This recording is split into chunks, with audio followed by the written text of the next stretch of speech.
Hello friends, welcome back Spain news channel நண்பர்களே.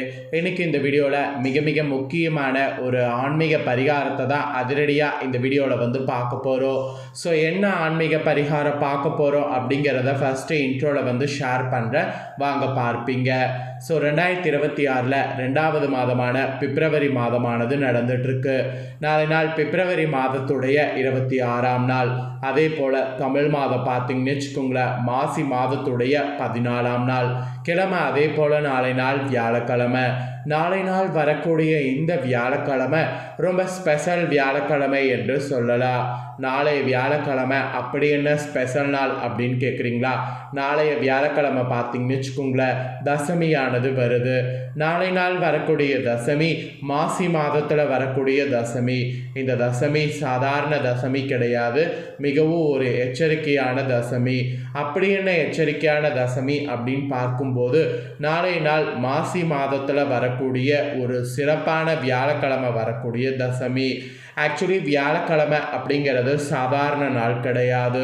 ஒவ்வொரு வார வியாழக்கிழமையும் ஒவ்வொரு சிறப்புகள் வரும். அந்தந்த மாதத்தை பொறுத்து, அந்தந்த திதியை பொறுத்து, அந்தந்த நட்சத்திரத்தை பொறுத்து அந்த வியாழக்கிழமை ரொம்ப சிறப்பானதாக அமையும். ஆக்சுவலி வியாழக்கிழமை யாருக்கு ரொம்ப உகந்த நாள்னா குபேரருக்கு ரொம்ப உகந்த நாள். ஸோ குபேரர் அப்படிங்கிறவர் யாருன்னா செல்வத்துக்கு அதிபதியாக விளங்கக்கூடியவர். ஒவ்வொருவருக்குமே குபேரருடைய அருள் இருந்தால் தான் வாழ்க்கையில் செல்வதிபதியாக வாழ முடியும். ஸோ அப்பேற்பட்ட குபேரருடைய அருளை பெறுவதற்கு வியாழக்கிழமை பார்த்திங்கன்னு வச்சுக்கோங்களேன், என்ன மாதிரி பரிகாரம் செய்யணும் அப்படிங்கிறத தான் இந்த வீடியோவில் சொல்ல போகிறேன். ஸோ இந்த பரிகாரம் ரொம்ப சிம்பிளாக ஈஸியாக இருக்கும். இதை நீங்கள் செய்தீங்கன்னா உடனே உங்களுக்கு பலன் கிடைக்கும். ஸோ இந்த பரிகாரத்தை நம்பிக்கையோடு செய்து நம்பிக்கையோடு பார்த்திங்கன்னு வச்சுக்கோங்களேன், பலன் பெறுங்க. சரி, இந்த பரிகாரம் வாங்க இப்போ எப்படி செய்யணும் அப்படிங்கிறத பார்க்கலாம். ஆனால் இதை செய்யும்போது ஒரே ஒரு விஷயம் என்னென்னா, நம்பிக்கை ரொம்ப முக்கியம். நம்பிக்கை இல்லாமல் செய்தீங்கன்னா இந்த பரிகாரம் உங்களுக்கு பலிக்காது. அதனால் இந்த பரிகாரத்தை பார்த்திங்கன்னு வச்சுக்கோங்களேன், நம்பிக்கையோடு செய்யுங்க. ஸோ வியாழக்கிழமையில் நாளை நாள் தசமியில் குபேரரை இப்படி வழிபாடு செய்தீங்கன்னா செல்வத்தை அள்ளி அள்ளி அவர் கொடுப்பார். அந்தளவுக்கு ஒரு சக்தி வாய்ந்த பரிகாரம் தான் இந்த பரிகாரம். உலகினுடைய பணக்கார கடவுளான திருப்பதி ஏழுமலையான் இருக்கிறார்ல, அப்பேற்பட்ட ஏழுமலையானுக்கு கடன் கொடுத்து உதவியவர் என குபேரரை சொல்வது உண்டு. இவரை வழிபாடு செய்தால் வாழ்வில் செல்வம், மகிழ்ச்சி, வளர்ச்சி ஆகியவற்றிற்கு குறைவு என்பது இருக்காது. குபேரருடைய அருளை பெறுவதற்கு நாளை வியாழக்கிழமை மிக ஏற்ற நாளாக அமைந்திருக்கு.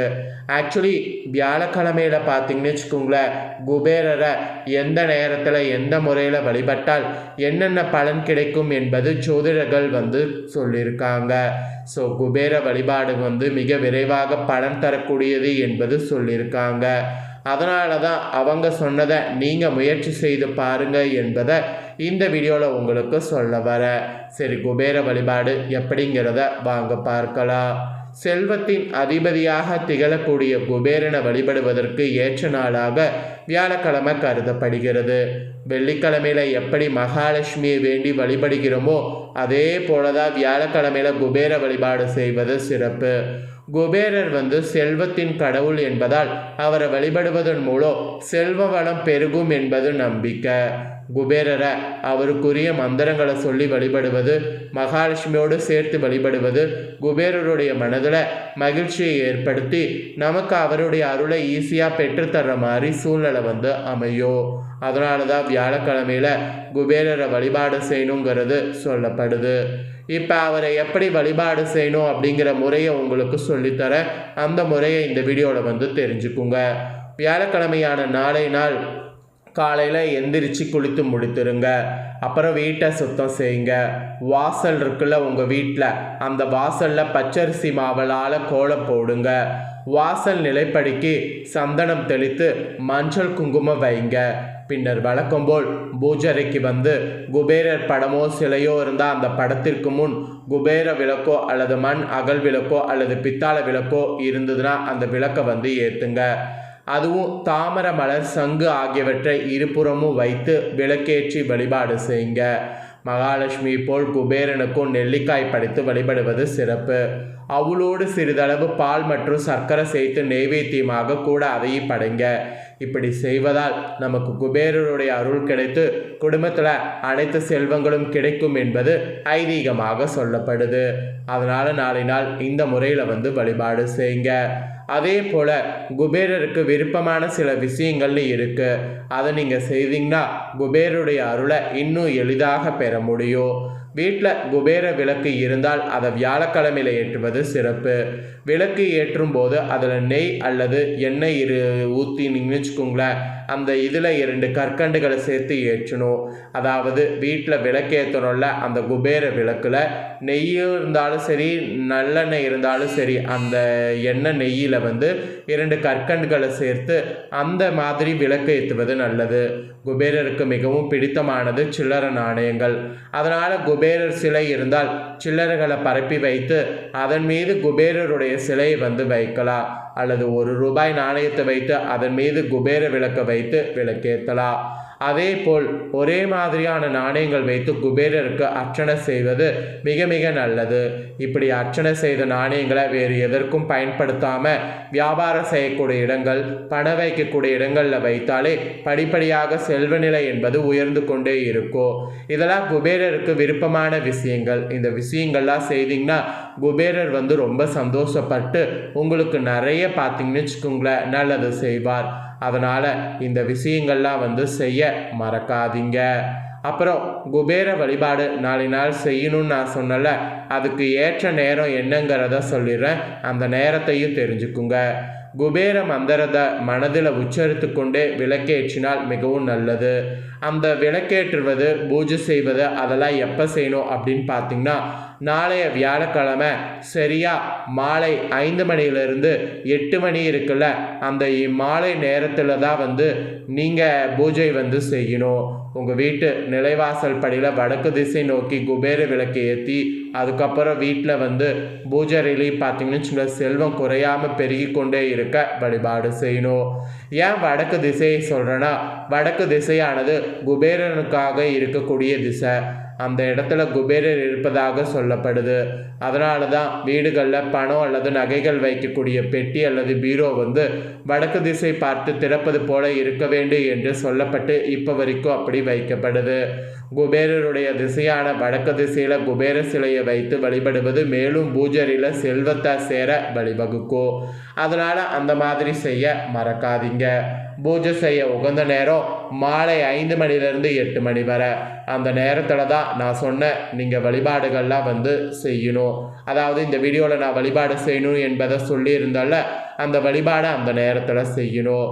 இப்போ நான் சொன்னதை எல்லாமே ஃபாலோ பண்ணி குபேரரை வழிபாடு செய்தீங்கன்னா குபேரருடைய அருளால் என்னென்ன பலன்கள் கிடைக்கும் அப்படிங்கிறத சொல்கிறேன். என்னென்ன பலன்கள் கிடைக்கும் அப்படிங்கிறத தெரிஞ்சுக்குங்க. குபேரரை அவருக்குரிய வியாழக்கிழமையில் அவருக்கு விருப்பமான நான் சொன்ன முறையில் வழிபாடு செய்வதால் செல்வம் உங்களுக்கு பெருகும்.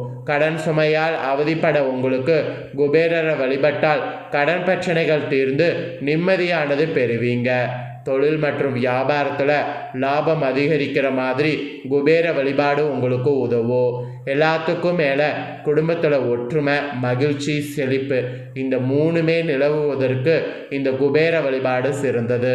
இதில் ஒரு ஸ்பெஷல் என்னன்னா, நோய் நொடிகள் இருந்ததுன்னா கூட நோய் நொடிகள் இல்லாத ஆரோக்கியமான வாழ்க்கையை குபேர வழிபாடு வழங்கும். அதனால் இந்த குபேரர் வழிபாடை நாளை நாள் மிஸ் பண்ணாமல் பண்ணுங்க. ஸோ இது வரைக்கும் நிறைய வியாழக்கிழமையை கடந்திருப்பீங்க. இனி அந்த மாதிரி பார்த்தீங்கன்னு வச்சுக்கோங்களேன், வியாழக்கிழமை வரும்போது குபேரரை நான் சொன்ன முறையில் சிம்பிளாவது வழிபாடு செய்யுங்க. நிச்சயம் நல்லதுங்கிறது நடக்கும். இதை நீங்கள் செய்யும்போது நம்பிக்கையோடு செய்யணும். அதுதான் ரொம்ப முக்கியம். நம்பிக்கை இல்லாமல் செய்தீங்கன்னா இது உங்களுக்கு வேலையாகாது. நம்பிக்கையோடு செய்து பலன் பெறுங்க. ஸோ இந்த முக்கியமான தகவல்களை நீங்கள் பார்த்து தெரிஞ்சு பயனடைஞ்சது போல் உங்கள் ஃப்ரெண்ட்ஸ் ஃபேமிலியில் இருக்கவங்களும் பார்த்து தெரிஞ்சு பயனடையணும் அப்படின்னு நினச்சிங்கன்னா வீடியோ லைக் பண்ணி உங்கள் ஃப்ரெண்ட்ஸ் ஃபேமிலிக்கு ஷேர் பண்ணுங்கள். உங்கள் ஃப்ரெண்ட்ஸ் ஃபேமிலியில் இருக்கிறவங்களும் குபேர வழிபாடு செய்கிறத பற்றி இந்த வீடியோவில் தெரிஞ்சு இதெல்லாம் செய்து பயன் பெறட்டும். இதே போல் புதிய அப்டேட்டான நிறைய வீடியோ நம்ம சேனலில் போடப்படும். அதை எல்லாமே உடனுக்குடனே தெரிந்து கொள்ள மறக்காமல் நம்ம சேனலை சப்ஸ்கிரைப் பண்ணுங்கள். கூட பெல் பண்ண ப்ரெஸ் பண்ணுங்கள். அதை நீங்கள் பண்ணிட்டீங்கன்னா இனி நான் போடுற மற்ற அப்டேட்டான எல்லா வீடியோஸும் உடனுக்குடனே தெரிந்து கொள்ளலாம். ஸோ மறக்காமல் பண்ணுங்கள். நெக்ஸ்ட்டு இதே போல் சுவாரஸ்யமாக வேறொரு வீடியோவில் உங்களை சந்திக்கிறேன். சப்ஸ்கிரைப் பண்ணி பெல் பண்ண ப்ரெஸ் பண்ணுங்கள். அப்போ தான் நான் போடுற வீடியோலாம் உடனுக்குடனே தெரிஞ்சு பயன்பெற முடியும். நன்றி, வணக்கம்.